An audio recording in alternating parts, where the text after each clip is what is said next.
Alright, so check this out. I just got off the toilet, right? Pause. And I was thinking, for those who live by themselves or are home alone, do y'all use the washroom with the doors closed or the door open? I don't know, not really a serious question, but a serious question. Anyway, let's fucking get it. Woo!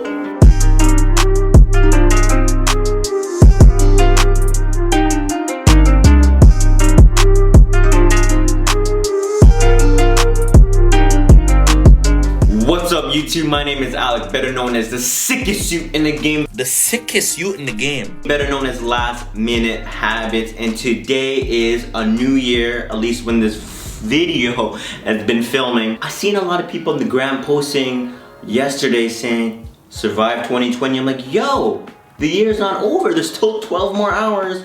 Shit might hit the fan right before the year ends. Anyway, for today's video, as you can see from the title, is that my top 5 pickups of 2020, and it made me realize because I was going through what I picked up this year, and I was lucky if I picked up 5 things that were worth showing off in this video. But a little disclaimer is that the things that are in this video are actually not my favorite pickups of the year. They're actually non-fashion related, and I think my actual top 5 pickups are an air fryer, my NutriBullet, my Dyson that I don't think I picked up this year, but I use it every single day.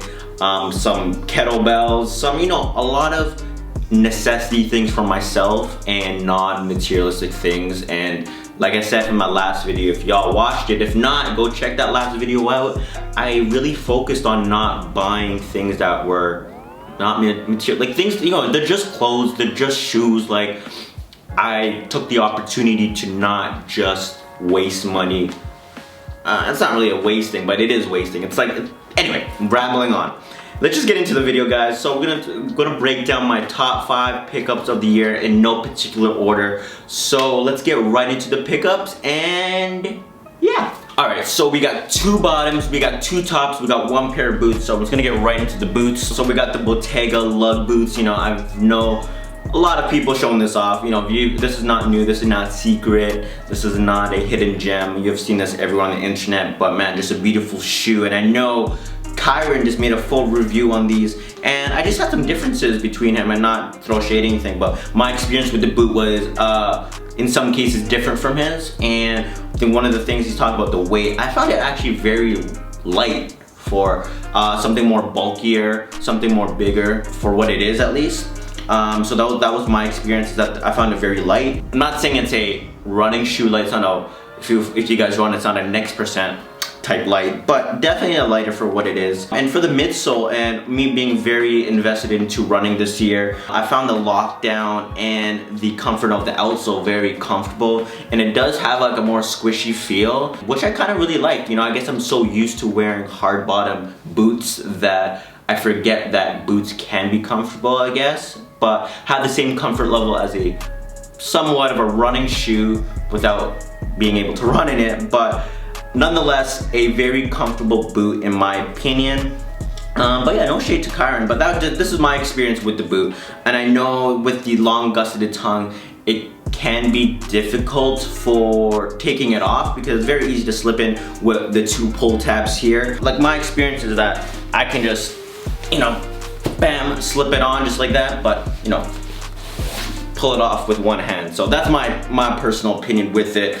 Maybe because I've got my wear into it and that I was able to just stretch the leather. I don't know. It could be, maybe I just don't have thick ass calves. My experience is totally different from anybody else's. But yeah, definitely just love the round toe. I don't have a lot of round toe boots. Just love an all black boot. So what I really like is that you could wear this in multifunctional purposes. Like, you can have your pants tucked in, you can have it full length, and when you're spending over $1,000 already for these boots, you want something that you could wear in different ways. Of course, you can wear different styles of pants with it, but how you style them, tucked in or tucked out, I think is important when you're dropping so much money towards the boot in general. And if you only see yourself wearing it full length, then in my opinion, I just say find something that is a bit more lower top in general if you're never gonna show the full boot itself. That's just my opinion, because it's like, what's the point? If you're gonna find something that's like the Bottega puddle boots, if you only see yourself just showing off the bottom of the shoe in general. I mean, they give off the same vibe, they gave the same round toe vibe, but they're a lot cheaper than these lug boots. So that's just my 2 cents about regarding the boot. But yeah, Bottega Lug Boot, a very dope, easy, everyday shoe that it is, in my opinion, easy to style. And I'm pretty sure these are still available at Essence and all Bottega stores, so moving on. Okay, so we're gonna get into my pants now, and I'm gonna show you my favorite pair of pants that I probably own, and I think it's because that I really wanted them and I still love them to this day. Like, I haven't got sick of them. And these are, what does Sam say? A thing of beauty, because wow, these are, sorry, I'm getting a little bit hyped. Anyway, these are the Peter Do Faux Leather Pants from Spring Summer 20. And with Peter Do just making women's wear clothing, obviously men can wear them, but if you're don't have that waist on thinner, unfortunately, not body shaming of course, but I have a smaller waist, so I'm able to fit into a size 36 women's. It fits me perfectly right at the waist, high-waisted area. I can't even speak because I'm speechless. Also, I know I'm saying a lot. I'm a little rusty, guys, talking in front of the camera, so just allow me. Anyway, let's get into the details of it. These have a nice pleating right at the front of the pants. It does feature a nice Riri zipper. Does have a button closure going over and also inside. Does have the belt loops. I like to have a nice fitted high-waisted pant. Like, I don't like it cinched up. Like, I don't like it like this when it's with a belt or in general. Like, I like it have it fitted and nice and tight where I can't breathe. But that's how I like my pants. I just don't like that cinching, like, in my opinion. They do run very long. I did not alter them just because I do like this white stitching, this white piping when you do a fat cuff on them. I think it's just a nice detail. I'm contemplating about altering them, but I think for this one I'd like to have a style of pant that just runs stupid long and can just style it in different ways than that. But if I ultimately end up deciding to alter them, then I have that option too. But man, so it is a full leather, so it's not real leather, but it was still pricey, but I did get it at a steal because I think it's retail at like 2,000 Canadian, and I did not pay anywhere close to that. So, but wow, just a very beautiful pant.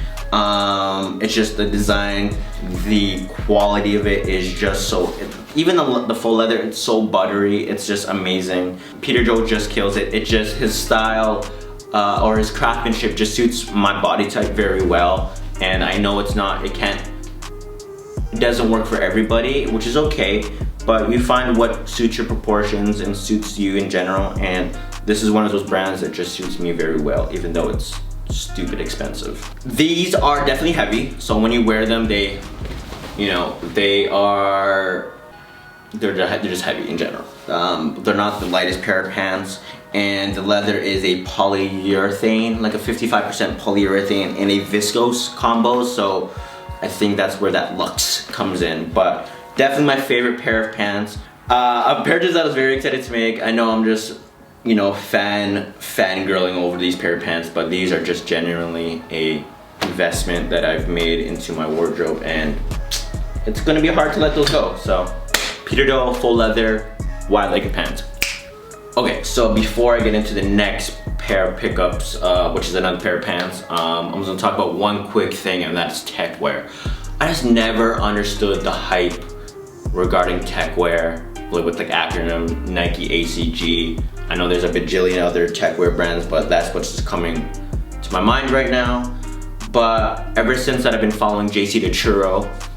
Free shout out I don't know him personally, but I've been following him for like a while now, with him and Was Dope and those guys for like a hot minute, and he put me on to these pair of pants, or this brand in particular that I absolutely love, probably one of my favorite brands today, and it made me understand the hype of tech wear, and that is PAF, post-archive faction. I know Gizmo has talked about post-archive faction in the past and currently, and also JC as well.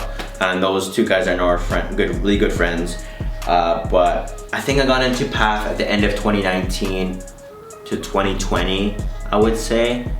But man, they're just aesthetic, and it just fits my proportions and my own aesthetic and personal brand itself so well, and it made me realize I get it now. I get the hype over tech wear. So these are the post-archive faction 3.0 technical pants from their center line.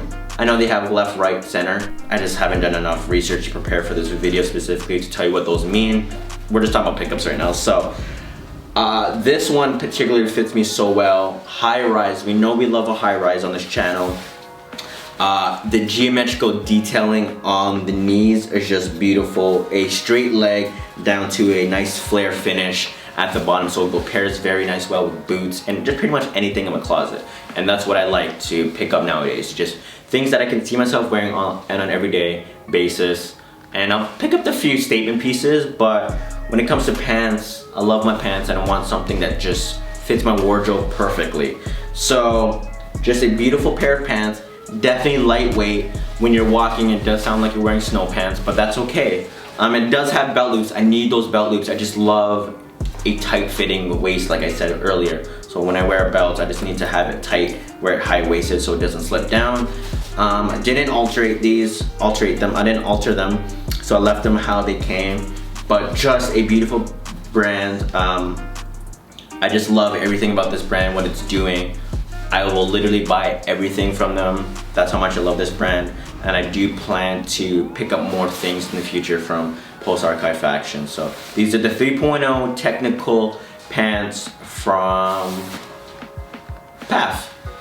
Yeah, moving on. Okay, so next up is tops, and before I get into tops, I was very obsessed with Dion Lee's like aesthetic, the ribbed fitted tops. I was just so obsessed with it this year, and I think I got into it more into the summertime, but something about the aesthetic I was just obsessed with. But it was very hard to justify that price point for what it was, just because it's only like 3 to 4 months warm here in Toronto, and when you're paying that price point, I want to wear it throughout the whole year. And what I just said, I realized once I said it, is that it's going to contradict this pickup, because this brand is a lot more expensive than Dion Lee. So this is Peter Do's Seatbelt Turtleneck Rib Sweater from their Spring Summer 2020 collection, but I think it is a carryover item. It is made out of 100% viscose. It feels so nice, and I know it's just a black ribbed long sleeve, but it was actually harder to find alternatives, at least from my experience, because I would have purchased it. This is a very expensive piece. I think it retailed at over $1,000. Obviously, did not spend over $1,000 over a ribbed long sleeve. I got this item at a steal of, didn't pay anywhere close to it, but something about ribbed fitted turtlenecks or long sleeves in general just look so flattering on my body, in my opinion. And yeah, I think it just worked very well with the proportions that I had, and it was just something, once I saw it, I needed to get. It was one of those things that you just knew, and I was gonna pay X amount of dollars, but I waited long enough for it to go on a deep sale, and a size large was still available, so I picked that up. So when you see it on body in the B-rolls, it is a size large on me, so just keep that in mind when purchasing the seatbelt sweater from Peter Do. Moving on. Okay, so for my last favorite pickup of 2020 is this jacket I picked up about a week ago, free Shmurda, and somebody that I've did trades with in the past. I decided to pick this up from, because once I saw it, I knew I needed it. And without no further introduction, am I saying that right? I can't talk today, man. But that's pretty much every day. So this is the Craig Green Fall Winter 18 tent jacket, and wow, I'm obsessed with this jacket. I love everything about it. Once I got it in hand, actually, it was a bit thicker than I anticipated. Wait, pause. So once I got it in hand, it was a lot more heavier. Not that it's a heavy jacket, but compared to my other Craig Green pieces, it is a bit more heavier. It does feature those geometrical patchwork paneling throughout the jacket, which I just absolutely love that he does. It features these hella drawstrings that like kind of mimic fringing, or it is fringing. I don't fucking know, man. I just buy clothes.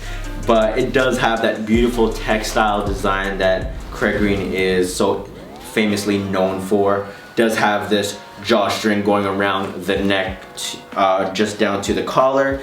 It does have this dual zipper, which I love, because I would zip it all the way up, but then have it zip down from the bottom about halfway, just like how I have this Nike zipper. So when I have my hands in my pocket, it does flare out nicely.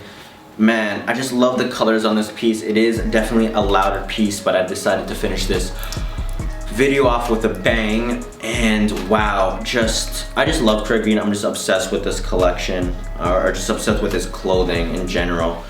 And this is definitely a good way to end off the year. But yeah, I didn't buy a lot of things this year, so once I did see that, I knew I needed to have it, and I wasn't doing a lot of impulsive buying this year. You know, I really tapered it off. So once I saw it, I treated myself to it, and yeah, just a beautiful piece. Wow. Well, that concludes my top 5 pickups of 2020. Thank you for tuning in. Please feel free to follow me on the gram at whoislmh, that is WHOISLMH, and you can find me there. I post a lot more content frequently compared to this channel, so feel free to check that out. Thank you so much. I know you guys been telling me to make more content, so I'm actually going to be filming another video right after this one, so trying to be consistent, guys. So I'm trying to roll out this content for you guys, so stay tuned. Happy New Year, be safe, and yeah, take care. Peace.